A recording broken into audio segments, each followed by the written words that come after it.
Imagine you're a good worker. You show up on time and you hit your targets. And then out of nowhere you get, sorry, we didn't pick you. You can leave. You can leave today. Big surprise. You hand over the car keys and you're just goners. Just like that. But you knew something was off. Not because the business didn't have a reason for the restructure. They did. Sales were down. You accept that. But the process, it was full of holes like a rusty old bucket. So stick with me and I'll show you how this so-called valid restructure turned into this massive legal headache for this particular employer. And in this case, he said he already had a target on his back long before the process even started. Hey, before we dive into this so-called not personal restructure, and by the way, if they say it's not personal, it could be. This video is about education and awareness. It is based on real case law available in the public domain, but I've tried to remove some of the identifying details because that is not what this is about. And this is not legal advice. This is commentary.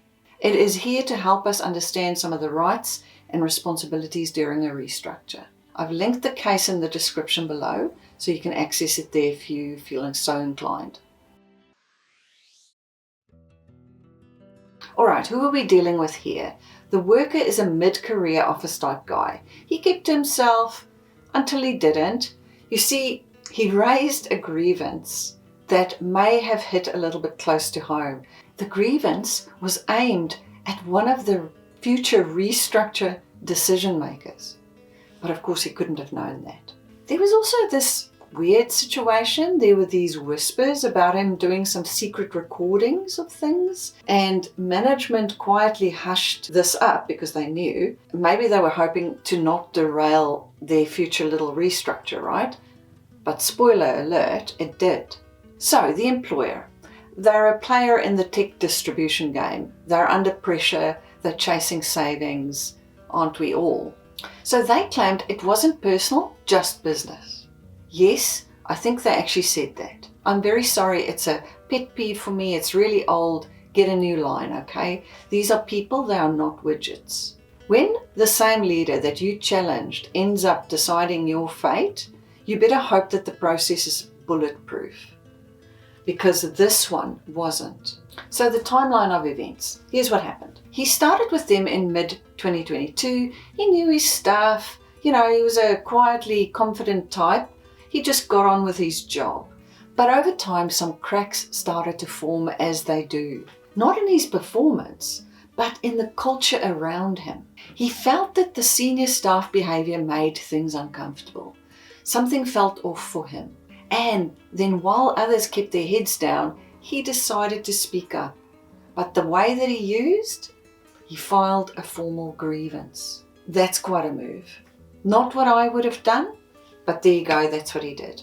The thing is, the person that he complained about, they later became the decision maker in the process. So here's what happened. A few weeks after the grievance was lodged, there was this silence, like there was no real resolution, mostly because they didn't have much to go on, which he knew at the time.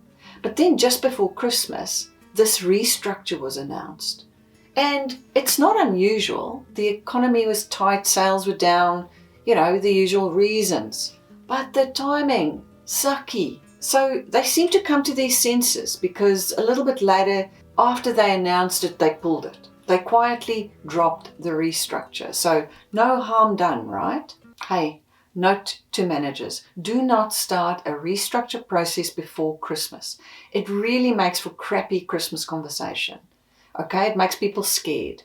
So then after the holidays, the restructure was back. That dreaded thing, slightly tweaked, and now our guy's role was on the chopping block. And of course, it could have been a coincidence. Maybe. The process officially kicked off in late January, so he tried to engage constructively with them.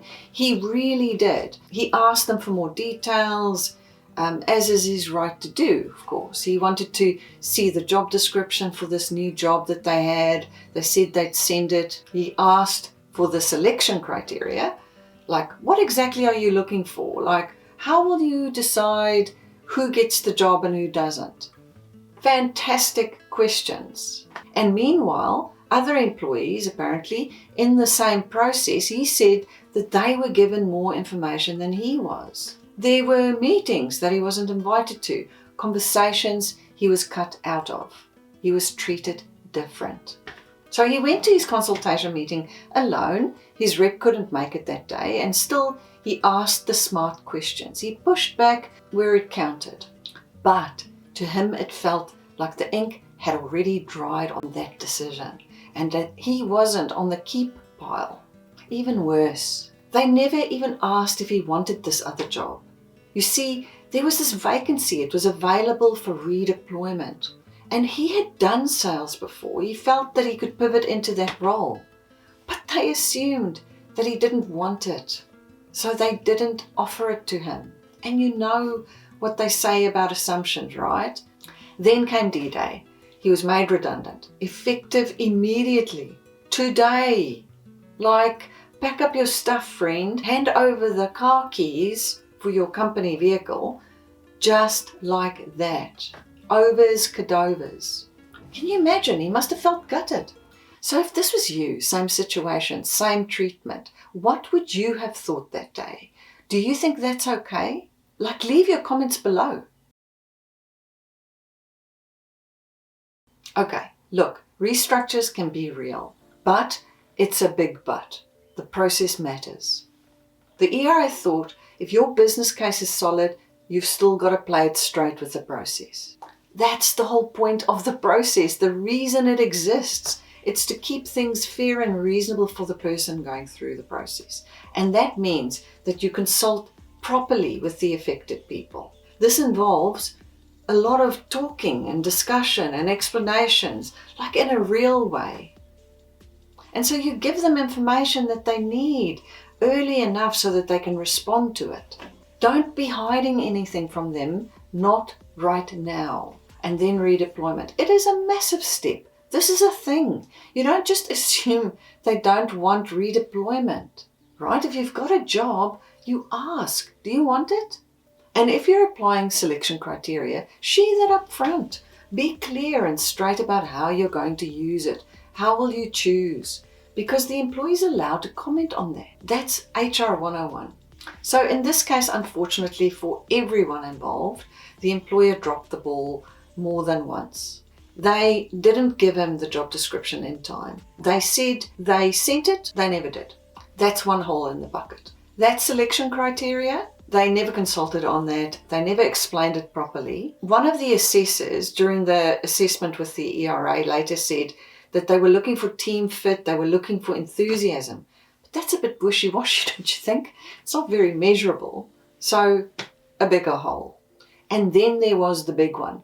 They knew he secretly recorded some meetings earlier. This was a serious thing and they should have investigated that. But they never told him that that was being held against him. The decision makers were aware of it and they were like having discussions about this behind closed doors with the higher up. But the guy in the middle of all of this, he was never given a chance to even respond or defend himself. So you combine all of that, and what you've got is just a restructure that is a procedural mess, like a holy mess. Under Section 103 of the Employment Relations Act, it is not just about your reasons, but it's also about your actions. It's like the why and the what of it, but also the how of it. So ask yourself, if another reasonable employer was in the same spot, would they have shared all the relevant information in time? Would they have consulted properly? Would they have given the employee a fair chance to have their say? And would they have considered redeployment for that person seriously, not just made assumptions? And would they have been transparent about what was influencing their decision making? If the answer is no, so that's when the authority starts raising eyebrows and sharpening knives. So what did the authority make of all of this? The authority didn't just raise an eyebrow. It found that the dismissal was unjustified. Now, not every flawed process means that the employer gets it wrong. The test isn't whether the process was perfect. It's whether the issues were so significant that it made the dismissal unfair. It's the difference between a few small leaks in that bucket and massive gaping holes. And in this case, the authority felt that there were holes everywhere. And so here's how it played out. The person got 3 months lost wages plus, of course, holiday pay and KiwiSaver and so on. 16,000 compensation for the confusion and shock of that last day when that rug was pulled out from under him. He got reimbursement for the loss of his vehicle on that day, $1,000 penalty for breaches of good faith. Remember that recording that they didn't talk to him about? That was what that was for. And they had to do another $1,000 to the Crown as well for that same thing. He wasn't reinstated like he wanted.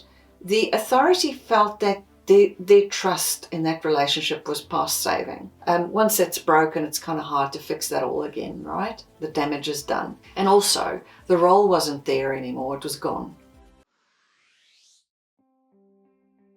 Seriously, process issues aren't just technicalities. They go to the heart of whether somebody is being treated fairly or not. A restructure should be a no-fault divorce situation. It's bloody painful, yes, for everyone, but it's clean, it's transparent, it's respectful. Unfortunately, sometimes it feels a little bit like a blindsided breakup, right? One day it's business as usual and then next minute, ghosted. And that makes it very personal. So for employees, if it feels personal, it might be, don't ignore that. Ask questions, get advice, push for clarity. And if you are being surprised by anything at all, that's a warning sign. If you're an employer and if somebody walked away from your process feeling blindsided or feeling surprised, something probably isn't handled right. So be human with these people, okay? Your loyal employee is losing their job, their livelihood, through no fault of their own. Remember that. You can have the flashiest restructure plan in the whole world, but if the process has holes like a rusty old bucket, it won't hold water. So when that restructure proposal lands in your inbox, will you spot the holes or will you just hope for the best? If you're going through something tough at work, I'm thinking of you, and I'll see you next time.